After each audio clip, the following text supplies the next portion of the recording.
हिंदी पाठ 5वां Julia. Anton Chekhov इसके लेखक हैं। परिचय। जन्म 29 जनवरी 1807 तगान रोग रोज। मृत्यु 25 जुलाई 1904। परिचय। महान रूसी साहित्यकार अंतोन चेखव प्रसिद्ध कथाकार और नाटककार थे। उनकी कहानियों में सामाजिक कुरीतियों का व्यंग्यात्मक चित्रण किया गया है। प्रमुख कृतियाँ: a dry story, the wife, उपन्यास Anna on neck, a bad business, the bad market, old age, Grisha आदि, कहानी इवानो, द चेरी आर्चर्ड आदि नाटक। गद्य समूह। एकांकी। इसका आकार छोटा होने के कारण इसमें एक ही कथा होती है। इसकी कथा व संवाद आदि से अंत तक रोचक और आकर्षक होते हैं। प्रस्तुत एकांकी में रचनाकार ने दब्बूपन को त्याग कर अपने अधिकार न्याय के लिए सजग रहने हेतु प्रेरित किया है। एकांकी में गवर्नेस सेविका की मार्मिक पीड़ा, विवशता का सजीव चित्रण और शोषण से मुक्ति पाने का प्रभावी संदेश है।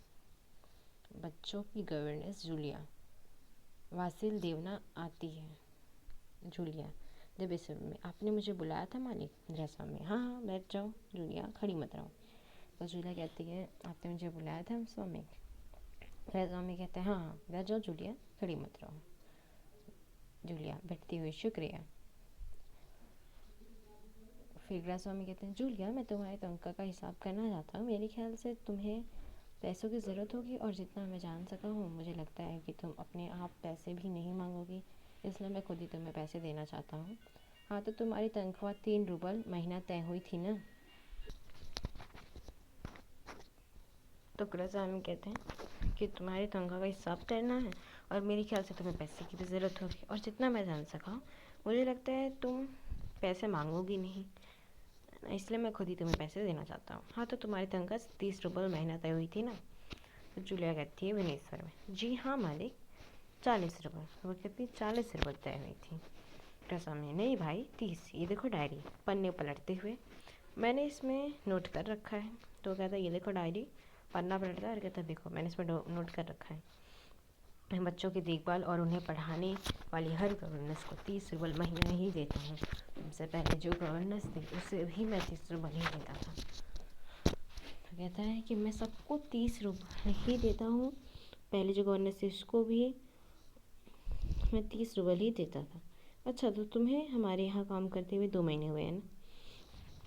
तो कहता है अच्छा तो हमारे यहाँ तुम्हें काम करते हुए 2 महीने हुए हैं ना? जूलिया कहती है तबे समय में, जी नहीं 2 महीने 5 दिन। और वो कहती है कि नहीं 2 महीने 5 दिन हुए हैं। ग्रहस्वामी, क्या कह रही हो जूलिया, ठीक 2 महीने हुए हैं। अब वो कहता है क्या कह रही हो जूलिया, ठीक 2 महीने ही हुए हैं भाई, मैंने डायरी में सब नोट जो कर रखा है। फिर कहता है भाई मैंने डायरी में नोट कर रखा है, तुम्हें सिर्फ 2 महीने हुए। हाँ तो 2 महीने के बनते हैं 60 रूबल। तो वह कहता है 2 महीने के कितने बनते हैं? 60 रूबल। लेकिन 60 रूबल तभी बनते हैं जब महीने में तुमने एक भी दिन छुट्टी ना ली हो। कहता है 60 रूबल तो तभी बनेंगे ना, 60 रूबल तभी बनेंगे जब तुमने एक भी छुट्टी ना ली हो। तुमने इतवार को छुट्टी मनाई, उस दिन तुमने कोई काम नहीं किया, सिर्फ कोल्या को घुमाने के लिए ले गई हो। और ये तो तुम भी मानोगी ये बच्चे को घुमाने के लिए ले जाना कोई काम नहीं होता। और वह कहता है कि तुमने इतवार को छुट्टी की और उस दिन ना सिर्फ कोल्या को घुमाने लेके गई थी, और तुम भी मानोगी बच्चे को घुमाना कोई काम नहीं है। इसके अलावा तुमने 3 छुट्टी और ली है, ठीक है ना? जूलिया तभी सर में, जी आप कह रहे हैं तो ठीक। रुक जाती है। ऐसे कहने के बाद तो रुक जाती है, आप कह रहे हैं तो ठीक। कृष्ण में, अरे भाई मैं क्या गलत कह रहा हूँ? हाँ तो 9 इतवार और 3 छुट्टियाँ यानी 12 दिन तुमने काम नहीं किया। वह कहता है हाँ तो 9 इतवार और 3 छुट्टियाँ हैं यानी कि तुमने 12 दिन काम नहीं किया, यानी तुम्हारे 12 रूबल कट गए। अब कहता है तुम्हारे 12 रूबल तो कट गए। उधर कोल्या 4 दिन बीमार रहा और तुमने सिर्फ वान्या को ही पढ़ाया। पिछले हफ्ते शायद 3 दिन दांतों में दर्द रहा था और मेरी पत्नी ने तुम्हें दोपहर बाद छुट्टी दे दी थी। तो 12 और 7 19 19 आ गया। तो भाई बताओ 7 में 19 कितने रहते हैं? 41 रूबल, ठीक है। अब कहता है कि तुम्हारा है ना, तुमने एक दिन सिर्फ और सिर्फ वान्या को पढ़ाया था, कोल्या का नहीं पढ़ाया था। उधर दांत में दर्द हो रहा था तो मेरी पत्नी ने तुम्हें छुट्टी दे दी थी। तो 12 और 7 19 तो फिर तुम्हारे कितने रूबल हुए? 41 रूबल। अब वो कहाँ उसको 2 महीने के 80 रूबल मिलते, तो कहाँ कहता है कि 41 रूबल। जूलिया रोज़ा रुआसी हो जाती है, रोते समय जी हाँ ऐसा कहती है। रसामी डायरी के पन्ने उलटते हुए, हाँ याद आया, 1 जनवरी को तुमने चाय की प्लेट और प्याली तोड़ी थी। अब कहता है कि तुमने 1 जनवरी को ही चाय और प्याली तोड़ी थी। प्याली बहुत कीमती थी, मगर मेरे भाग्य तो हमेशा नुकसान उठाना ही बताए। तो कहता है तुमने बहुत ही प्यारी प्याली थी और तुमने वो तोड़ दी थी, बहुत ही कीमती थी, लेकिन क्या हो सकता है, मेरे भाग्य में तो हमेशा नुकसान ही उठाना पता है ना। मैंने जिसका भला करना चाहा उसने मुझे नुकसान पहुंचाने में कोई कसर नहीं छोड़ी। खैर मेरा भाग्य।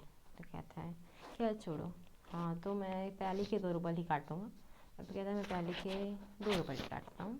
अब देखो उस दिन तुमने ध्यान नहीं दिया और वहाँ किसी टहनी की खरोच लगने से बच्चे की जैकेट फट गई, 10 रूपल उसके गए। अब 10 रूपल उसके भी काटूंगा। इसी तरह तुम्हारी लापरवाही की वजह से घर की सफाई करने वाली नौकरानी मारिया ने वान्या के नए जूते चुरा लिए। तो तुम्हारी लापरवाही की वजह से मारिया ने वान्या के जूते चुरा लिए। फिर रुक कर कहता है तुम मेरी बात सुन भी रही हो या नहीं?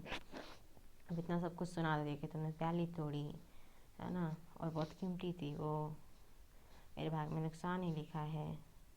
फिर जैकेट फट गई तुम्हारी वजह से, तुम्हारी लापरवाही की वजह से मारिया ने वान्या के जूते चुरा लिए। फिर अब कहता है तुम मेरी बात सुन भी रही हो या नहीं? जूलिया मुश्किल से अपनी रुलाई रोकते हुए, जी सुन रही हूँ ना। स्वामी हाँ ठीक है, अब देखो भाई तुम्हारा काम बच्चों को पढ़ाना और उनकी देखभाल करना है। कहता है कि तुम्हारा काम तो यही है ना, बच्चों को पढ़ाना और उनकी देखभाल करना। अगर तुम है ना तुम अपने कान में ढूल दोगी तो पैसे कटेंगे या नहीं? तुम है ना, तुम्हें इसी के तो पैसे मिलते हैं, मैं ठीक कह रहा हूँ ना। कहता अगर तुम काम सही से नहीं करोगी तुम्हारा काम में तो पैसे तो कटेंगे, और मैं ठीक कह रहा हूँ ना। तो जूतों के 5 रूपल और कट गए। और हाँ 10 जनवरी को मैंने तुम्हें 10 रूपल दिए थे। कहते जूते के भी 5 रूपल कट गए और मैंने तुम्हें 10 जनवरी को 10 रूपल दिए थे। जूलिया लगभग रोते हुए, जी नहीं आपने कुछ नहीं, आगे नहीं कह पाती। तो रसामी अरे मैं कल झूठ बोल रहा हूँ, मैं डायरी में हर चीज़ नोट कर लेता हूँ। तुम्हें यकीन ना हो तो दिखाऊँ डायरी? डायरी के पन्ने यूँ ही पलटने लगता है यूँ उलटने पलटने लगता है और कहता है कि तुम्हें यकीन नहीं होता, मैं डायरी में दिखाता हूँ ना, मैंने सब नोट कर रखा है, मैंने तुम्हें दिए थे 10 रूपल। जूलिया आंसू पोंछती हूँ, आप कह रहे हैं तो आपने दिए ही होंगे। रसामी कड़े समय दिए होंगे नहीं, दिए हैं ठीक है। कहता दिए होंगे नहीं, मैंने दिए हैं तुम्हें। घटाओ 27 41 में से बचे 14, क्यों सब ठीक है ना? जूलिया मुझे अभी तक एक ही बार कुछ पैसे मिले थे और वो मुझे मालकिन ने दिए थे, सिर्फ 3 रूपल, ज़्यादा नहीं। रसामी जैसे आसमान से गिरा हो, अच्छा और इतनी बड़ी बात तुम्हारे मालकिन ने मुझे बताई नहीं? तो कहता है कि अच्छा जैसे आसमान से गिरे हो, 3 रूपल दिए तुम्हारे मालकिन ने और मुझे बताया तक नहीं? बताती तो हो जाता ना अनर्थ है ना। खैर देर से ही सही, मैं इसे भी डायरी में नोट कर लेता हूँ। डायरी खोलकर उसमें यूँ ही कुछ लिखता है, हाँ तो 14 में से 3 और घटा तो बचते हैं 11 रूपल, देते हुए संभाल लो, गिन लो ठीक है ना। देखो कहाँ 80 रुपये देना था, कहाँ 11 रुपये देता है, और फिर कहता है संभाल लो गिन लो ठीक है ना। जूनियर कांपते हाथों से रूबल लेती, कांपते ही सर में, जी धन्यवाद। कहाँ उसको 80 रुपये मिलने थे, तो कहाँ वो 11 रूबल है ना, 80 रुपये नहीं 80 रूबल मिलने थे, रोज़ की बात है। तो रोज़ में रूबल कहते हैं, वैसे हमारे यहाँ पर रुपये कहते हैं। तो कहाँ उसे 80 रूबल मिल रहे थे, तो उसने कितना 11 रूबल दिया।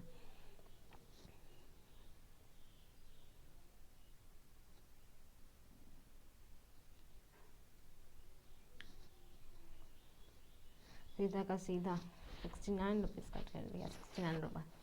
तो देखो जूलिया, और जूलिया क्या कहती है, धन्यवाद भी कह रही है, एक तो उसके पैसे कट कर दिए हैं, उसके रूबल इतने कट कर दिए हैं, तो भी उस रसों में अपना गुस्सा नहीं संभाल पाता, ऊँचे स्वर में लगभग चिल्लाती हूँ, तुम मुझे धन्यवाद दे रही हो जूलिया, जबकि तुम अच्छी तरह जानती हो कि मैंने तुम्हें ठग लिया है, तुमने तुम्हें धोखा दिया है, तुम्हारे पैसे हड़प लिए, और तुम इसके बावजूद मुझे धन्यवाद दे रही हो।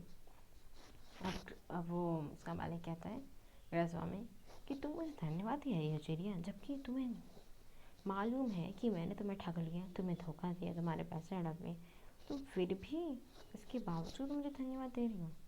जूलिया, जी हाँ मालिक। रसामी उससे ऐसे सुतलाने लगता है। जी हाँ मालिक, जी हाँ मालिक, क्यों क्यों जी हाँ मालिक। जूलिया डर जाती है भयभीत स्वर में, क्योंकि इससे पहले मैंने जहाँ जहाँ काम किया उन लोगों ने तो मुझे एक पैसे तक नहीं दिए। आप कुछ तो दे रहे हैं। रसामी जूलिया कहती है कि मैंने जहाँ जहाँ काम किया वहाँ पर मुझे किसी ने पैसे एक पैसे तक नहीं दिए। रज़ा में क्रोध के कारण कांपते हुए चेहरे से में, उन लोगों ने तुम्हें एक पैसे तक नहीं दिया जूलिया। मुझे ये बात जानकर जरा भी आश्चर्य नहीं हो रहा है। स्वर धीमा कर, जूलिया मुझे इस बात के लिए माफ़ कर देना कि मैंने तुम्हारे साथ एक छोटा सा क्रूर मजाक किया, पर मैं तुम्हें सबक सिखाना चाहता था। देखो जूलिया, मैं तुम्हारा एक पैसा नहीं मारूंगा। जेब से निकाल कर, ये है तुम्हारे 80 रुपये, मैं अभी तुम्हें दूंगा। ऐसा कहता है, मैं अभी इन्हें तुम्हें दूंगा, लेकिन इससे पहले मैं तुमसे कुछ पूछना चाहूँगा। तो जेब से 80 रुपये निकालता है और कहता है, मैं अभी इन्हें तुम्हें दूंगा, लेकिन मैं इससे पहले तुम्हें कुछ पूछना चाहता हूँ। जूलिया, क्या ये ज़रूरी है कि इंसान भला कहलाने के लिए इतना दब्बू भीरू और बुरा बन जाए कि उसके साथ जो अन्याय हो रहा है उसका विरोध तक ना करे, बस खामोश रहे और सारी जातियाँ सहती रहे? नहीं जूलिया, नहीं, इस तरह खामोश रहने से काम नहीं चलेगा। अपने को बचाने रखने के लिए तुम्हें इस कठोर, क्रूर, नीरम और हदहीन संसार से लड़ना होगा। अपने दांतों और पंजों के साथ लड़ना होगा, पूरी शक्ति के साथ। मत भूलो जूलिया, इस संसार में दब्बू और ऋण रहित लोगों के लिए कोई स्थान नहीं, कोई स्थान नहीं।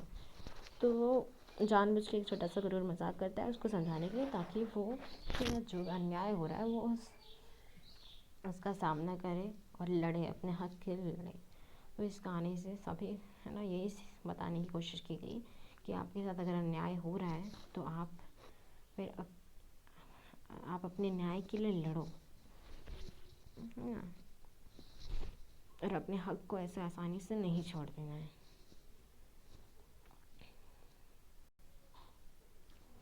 कहानी बहुत ही अच्छी थी। ठीक है, तो दूसरे अभी नेक्स्ट सेक्शन में मिलेंगे। Okay, good bye then.